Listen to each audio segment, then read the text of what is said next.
পদ্মায় পানি বৃদ্ধির কারণে চাঁপাইনবাবগঞ্জের চরাঞ্চলের কয়েক হাজার হেক্টর জমির ফসল নিমজ্জিত রয়েছে।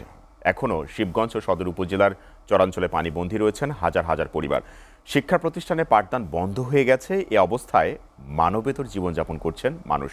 বানভাসীদের দাবি দ্রুত সময়ের মধ্যে পর্যাপ্ত ত্রাণ সুবিধা দেওয়ার, না হলে ভেসে আসবে ভয়াবহ বিপর্যয়। আরও খবর জানাতে সরাসরি যুক্ত হচ্ছেন সহকর্মী আহসান কবির। আহসান, বানভাসীদের সর্বশেষ অবস্থা কি দেখছেন আর সেখানকার সার্বিক পরিস্থিতি কি জানাবেন? আমি দাঁড়িয়ে আছি এখন চাঁপাইনবাবগঞ্জের যে পদ্মা নদী সে পদ্মা নদীর পাড়ে। এইটা হচ্ছে মূলত চরাঞ্চলের মানুষের যোগাযোগের একটা প্রধান। এখানে অনেক নৌকা দেখতে পাওয়া যাচ্ছে।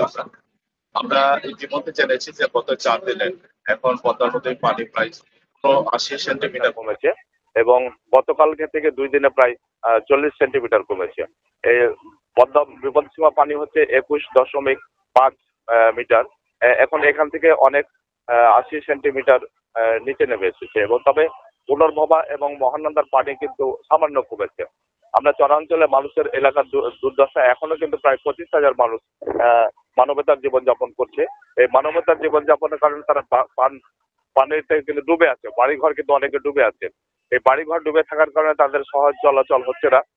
সেখানে এলাকায় খাদ্য সংকট আছে, ওষুধ আছে, চিকিৎসা আছে এবং কর্দমাক্ত এলাকার হওয়ার কারণে আমরা দেখতে পাচ্ছি যে পানি কিছু কমেছে। এটা বাঁধ একটা রয়েছে এবং নদীর কিনার। এখন অনেক মানুষ পদ্মার চর থেকে যাওয়া আসা করছে, বাড়িঘর ভেঙে নিয়ে তারা আশ্রয়ের দিকে ছুটছে।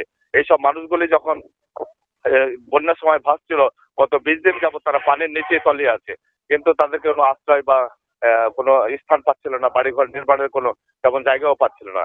আমরা এখানে উপস্থিত হয়েছি যে আমাদের শিবগঞ্জ উপজেলা আছে, এই শিবগঞ্জ উপজেলার আমাদের পাকা ইউনিয়ন, এটি আসলে মূলত বেশি পানিতে বাধ্য হয়েছে।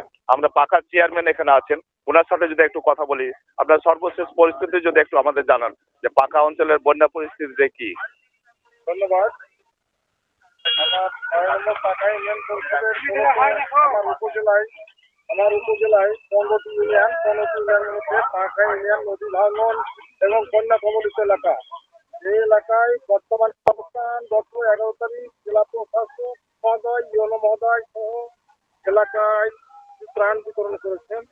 পরবর্তীতে 15 তারিখ শুক্রবার আমার উপজেলা নির্বাহী অফিসার ইউনো স্যার উনি 300 পরিবারের মধ্যে 10 কেজি করে চাউল। এখন পরিস্থিতিটা কি অবস্থা? বর্তমানের পরিস্থিতি, গত পরশুদিন থেকে বন্যার পানি নিচের দিকে নামতেছে। নিচের দিকে নামার সময় বন্যা যখন ভর্তি অবস্থায় থাকে তখনকার চাইতেও নিচে নেমে যাওয়ার অবস্থা তো যে ভয়াবহ রূপ ধারণ করে, বিশেষ করে মানুষের জন্য, গরু বাছুরের জন্য, মানুষের চলাফেরার জন্য। যেমন মানুষের পানি, কি পরিমাণ মানুষ পানিতে আচ্ছাদিত হয়েছে? এখনো প্রায় 4,000 মতো লোক পানিবন্দী অবস্থায় আছে আপনার ইউনিয়নে আছে। আর মোটামুটি পানিবন্দী হয়েছিল পূর্বে প্রায় 5 থেকে 6,000 মতো।